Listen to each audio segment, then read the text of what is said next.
యాదాద్రి భువనగిరి జిల్లా కార్యాలయం పైన కాంగ్రెస్ పార్టీ గూండాలు చేసిన దాడిని తీవ్రంగా ఖండిస్తా ఉన్నా.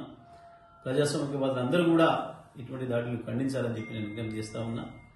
స్వయంగా పోలీసులే వెంట పెట్టుకుని వచ్చి ఈ దాడి చేయడాన్ని చూస్తే ఈ రాష్ట్రంలో పోలీసులు కాంగ్రెస్ పార్టీ కార్యకర్తలు కలిసి పనిచేస్తున్నారు, కలిసి దాడులు చేస్తున్నారు ప్రతిపక్షాల మీద అని చెప్పి చెప్పడానికి ఇది ఒక పెద్ద ఉదాహరణ.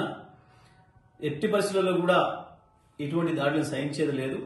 నిజంగా మేము కూడా అటువంటి దాడులు చేయాలి, ప్రోత్సహించాలనుకుంటే కాంగ్రెస్ పార్టీ నామరూపాలు కూడా ఉండేవి కావు గత 10 సంవత్సరాల కాలంలో. కానీ అది మా విధానం కాదు, మా సంస్కృతి కాదు. కేసీఆర్ గారు మాకు అటువంటి ఎప్పుడు కూడా అలో చేయలేదు.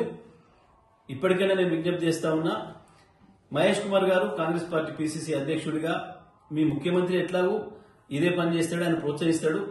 కానీ నువ్వు మొదటి నుంచి కాంగ్రెస్ లో ఉన్నవాడి కాబట్టి నీకు ఏమైనా కొంచెం ఇంకా ఇంగిత జ్ఞానం మిగిలి ఉంటే మీకు మీ కార్యకర్తల్ని కంట్రోల్ చేసుకోండి, గుండాల్ని మీ పార్టీ నుంచి లేకుండా చేసుకోండి. లేకపోతే మాత్రం తెలంగాణ ప్రజలు చేసే దాడిలో మీరు తట్టుకోలేరు. ఇది గుర్తుపెట్టుకోమని చెప్పి నేను విజ్ఞప్తి చేస్తా ఉన్నా. ఎట్టి పరిస్థితుల్లో కూడా ఈ దాడులు మమ్మల్ని ఆపలేవు, మా ఆత్మస్థైర్యాన్ని దెబ్బతీయలేవు. ఏడాది కాలంలోనేమో డైవర్షన్ పాలిటిక్స్ చేసిండ్రు. ప్రతి సమస్యలో ప్రజలు అడిగితే దాన్ని పక్కదారి పట్టించే ప్రయత్నం చేసిండ్రు. అది రుణమాఫీ కావచ్చు, అది రైతు భరోసా కావచ్చు, అది 2 లక్షల ఉద్యోగాలు కావచ్చు, అది ఆటో కార్మికులకు ఇచ్చే 12,000 కావచ్చు, మహాలక్ష్మి 2,500 కావచ్చు. ప్రతి దాంట్లో డైవర్షన్ పాలిటిక్స్ చేసుకుంటూ వచ్చిండ్రు.